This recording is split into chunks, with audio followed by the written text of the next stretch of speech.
Jadi kita bicarakan topik yang pertama, spiritualitas sebagai landasan berketuhanan. Apa itu spirit? Ya, spirit kita artikan sebagai jiwa.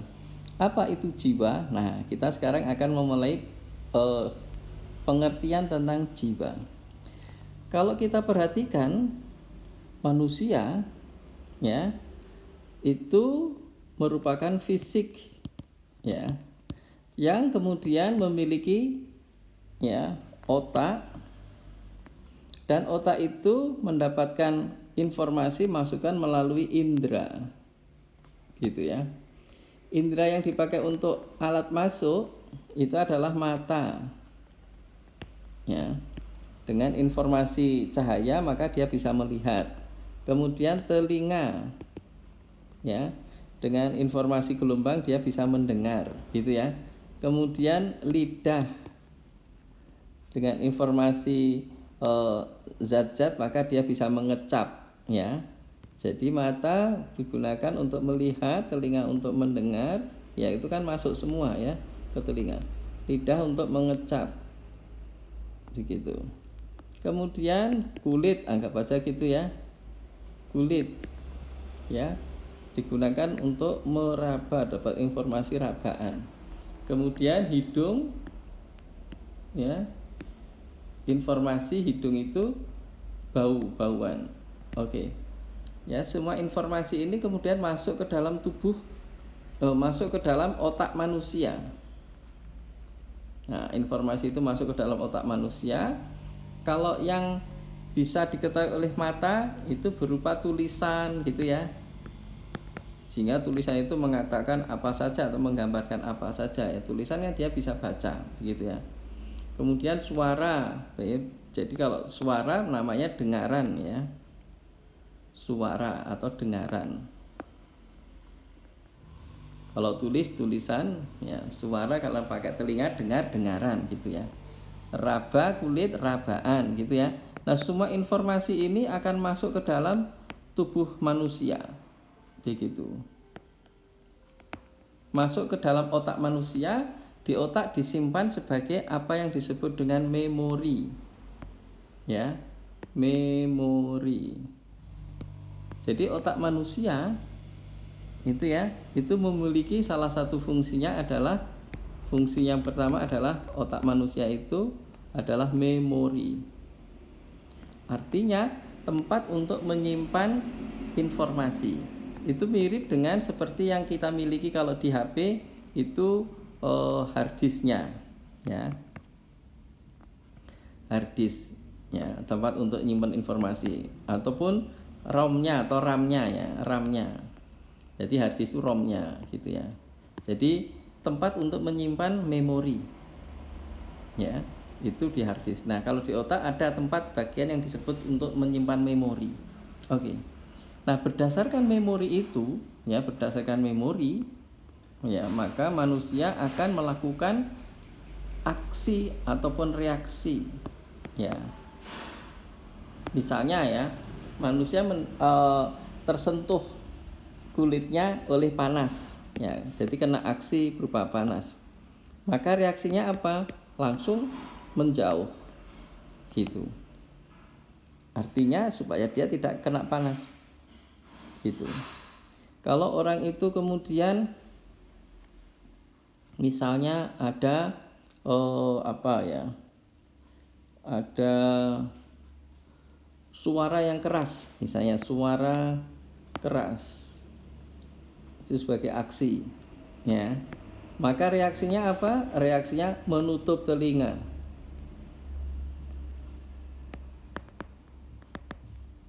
begitu seterusnya. Jadi suatu aksi reaksi itu merupakan suatu sebab akibat, seperti itu. Nah, yang penting bukan masalah aksi reaksinya, tapi bagaimana tubuh itu menanggapi reaksi tersebut. Tanggapan terhadap reaksi, ya, kalau orang itu disebut katakanlah orangnya itu pemarah, ya, maka reaksi ini bisa langsung berupa apa? Emosi, gitu ya. Tapi bisa juga reaksi itu berupa diikuti dengan peristiwa yang disebut dengan sabar, begitu. Oke, gitu ya ceritanya.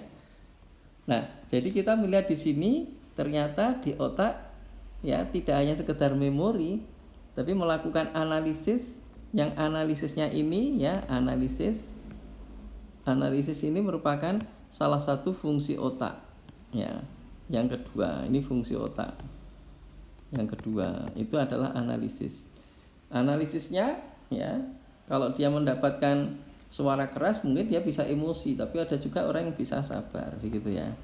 Emosinya dengan ini membentak gitu ya. Kalau yang sabar mungkin akan bilang jangan begitu gitu ya. Nah, artinya di sini jiwa mulai berperanan atau merupakan hasil dari kerja otak.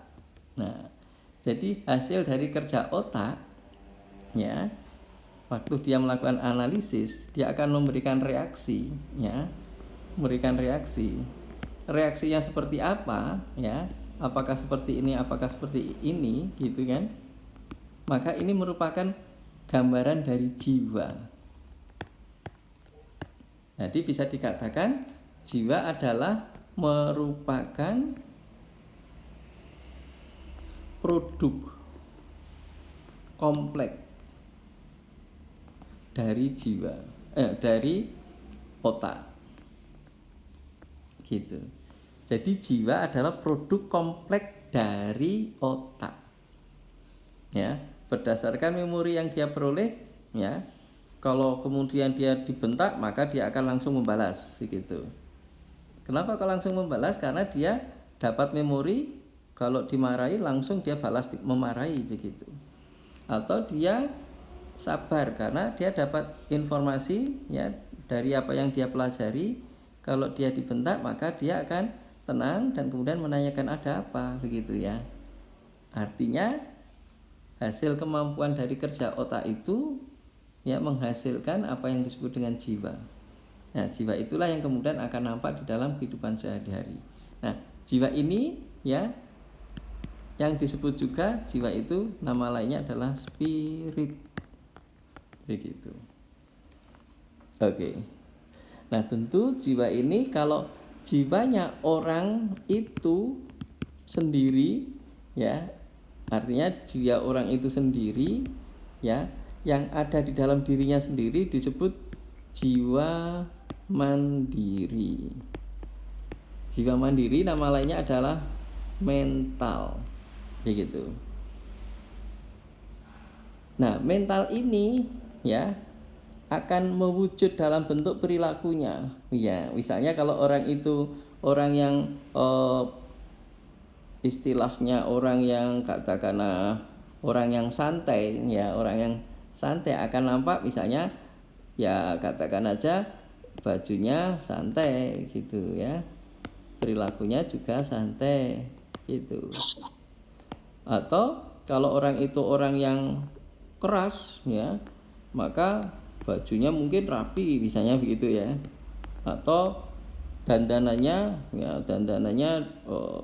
apa namanya ya, dandanannya itu maco itu kalau laki-laki katakan itu ya. Ini orang santai itu ya. Ini orang misalnya orang keras gitu ya gambarannya. Pakai tato orang keras misalnya gitu ya. Nah, pada saat mental itu sudah mewujud dalam bentuk ya hal yang bisa kita indera, maka bisa menjadi apa yang disebut dengan karakter. Oke, kita nanti akan sampai ke karakter. Tapi kita sudah membicarakan tentang apa yang disebut dengan jiwa, mental, dan karakter. Nah, jiwa itu nama lainnya kita sebut tadi spirit. Gitu. Nah, kemudian topik yang pertama, karena kita membicarakannya masalah spiritualitas sebagai landasan ya, sebagai landasan berketuhanan ya. Jadi kalau spirit itu jiwa, jadi kalau kita bicarakan tentang spiritualitas ya, ditambah dengan spirit tambah tualitas, jadi ini kita membicarakan tentang spirit ya.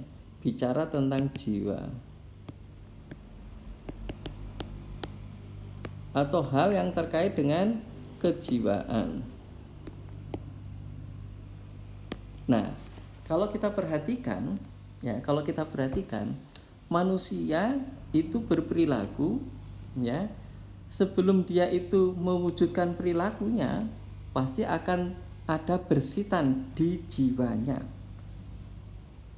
Ya, sebelum orang itu makan, maka di hatinya ada bersitan ingin makan. Sebelum dia itu belajar, di dalam hatinya ada bersitan ingin belajar. Kalau orang itu menuju ke kampus, ada bersitan di hatinya itu ingin ke kampus, begitu ya. Entah ke kampusnya mau belajar atau mau ke kantin atau mau ketemu seseorang, terserah. Tapi ada keinginan terkait dengan apa yang ada di jiwanya. Jadi semua perilaku, ya, semua perilaku itu diawali dengan gerakan jiwa. Ya, diawali dengan gerakan jiwa. Oke. Artinya sebetulnya kalau kita perhatikan seperti ini, jiwa inilah yang menjadi awal, ya. Jiwa ini yang menjadi awal dari wujudnya perilaku. Begitu. Jadi jiwa itu merupakan awal dari wujudnya perilaku. Kalau di awalnya berupa tidak ada keinginan jiwa, ya, keinginan jiwa itu awal dari wujud perilaku, maka nggak akan ada perilaku kalau nggak ada keinginan jiwa. Nah, kemudian siapa yang mewarnai jiwa? Ya, yang mewarnai. Siapa yang mewarnai jiwa? Ya, yang paling kuat mewarnai jiwa itu adalah agama. Gitu. Maka dari sinilah maka disebut bahwasanya spiritualitas, ya, itu merupakan landasan atau sebagai landasan berketuhanan. Artinya bahwa spiritualitas itu, ya, tempat kemudian orang itu memahami agama atau tidak. Karena sebetulnya pertama kali yang disentuh oleh konsep-konsep agama adalah jiwanya atau spiritnya. Begitu. Nah, nama lain dari jiwa sering-sering juga disebutkan di dalamnya adalah kolbu. Begitu ya, kolbu. Sehingga pernah ada, ya, sabdanya Nabi itu, di dalam tubuh manusia itu ada segumpal daging, ya. Dalam tubuh manusia ada segumpal daging. Begitu. Apabila, ya, daging itu baik, maka baiklah orang itu. Jika daging itu buruk, ya, maka buruklah orang itu. Nah, apakah daging itu, gitu ya? Apakah daging itu? Daging itu adalah kolbu. Nah, kolbu bisa disebutkan juga di sini adalah jiwa ataupun hati, atau spirit. Nah, dan agama, ya, memang utamanya adalah memberikan, ya, tuntunan pada jiwa atau hati, gitu ya. Sehingga kemarin sudah dibicarakan bahwasanya iman itu merupakan satu, ya, keyakinan yang sedalam-dalamnya, yakin yang sedalam-dalamnya, yang ada di dalam hati. Tapi kalau percaya kemarin kan, ya, yakin yang biasa-biasa saja, gitu. Nah, ini tempatnya ada di hati. Tempatnya ada di hati. Maka agama, ya, bahasanya gitu, utamanya terletak di dalam hati, atau nama lainnya adalah spirit atau jiwa. Nah, disinilah maka spiritualitas merupakan landasan berketuhanan, gitu ya. Kenapa begitu? Karena memang di dalam hati atau spirit atau jiwa itulah letak seseorang itu ya akan mempercayai Tuhan, begitu. Nah, ini subtopik ya, topik yang pertama ya terkait dengan materi spiritualitas ya. Memahami ideologi ketuhanan. Topik pertama, spiritualitas sebagai landasan berketuhanan, gitu.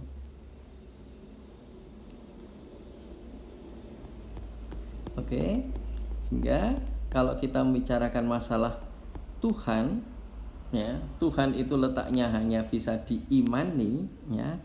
Nah, iman itu merupakan perilaku hati, ya, yang dia merupakan perilaku hati yang bentuknya berupa keyakinan yang sedalam-dalamnya.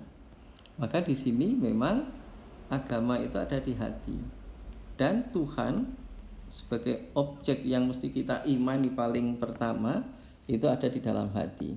Sehingga memang konsepnya spiritualitas itu sebagai landasan ya seseorang untuk berketuhanan. Karena apa? Karena memang letak berketuhanan itu ada di dalam hati atau spirit atau di jiwa itu. Oke, itu topik yang pertama. Begitu ya.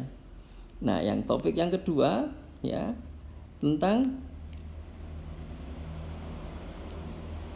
alasan manusia memiliki spiritualitas. Ya. Jadi alasan manusia memiliki spiritualitas atau masalah kejiwaan, intinya begitu ya. Jadi alasan-alasannya apa manusia itu memiliki spiritualitas? Iya, karena memang tadi kita sudah sebutkan jiwa itu merupakan produk dari kerja kompleks otak ya. Otak itu bekerja ya, dan produknya adalah jiwa. Jiwa itu kemudian ada jiwa mandiri yang disebut mental. Ya. Nah, jiwa inilah yang kemudian merupakan awal dari semua perilaku manusia. Semua perilaku manusia diawali dengan keadaan jiwanya, gitu ya. Yang disebut dengan perilaku jiwa atau perilaku hati atau perilaku spirit. Gitu. Nah, dengan adanya perilaku dari jiwa atau perilaku hati atau perilaku spirit, maka mewujudlah menjadi sebuah perilaku fisik. Nah, pada saat kemudian kita membicarakan masalah spiritualitas tentang kejiwaan, jadi kalau kita bicara spiritualitas, jadi bicara tentang kejiwaan, maka spiritualitas ini nanti penting sekali. Karena kita bicarakan tentang masalah jiwa, itu merupakan landasan awal manusia untuk berperilaku. Kalau spiritualitasnya ya kejiwaannya baik, maka nanti akan perilakunya akan menjadi baik. Oke. Konsepnya seperti itu oleh kita untuk pertemuan ketiga, yaitu memahami ideologi ya.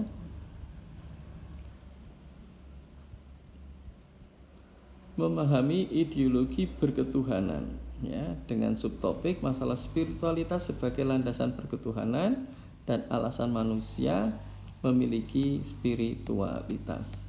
Nah, dengan spiritualitas yang baik atau dengan spirit yang baik, maka akan bisa terwujud perilaku yang baik.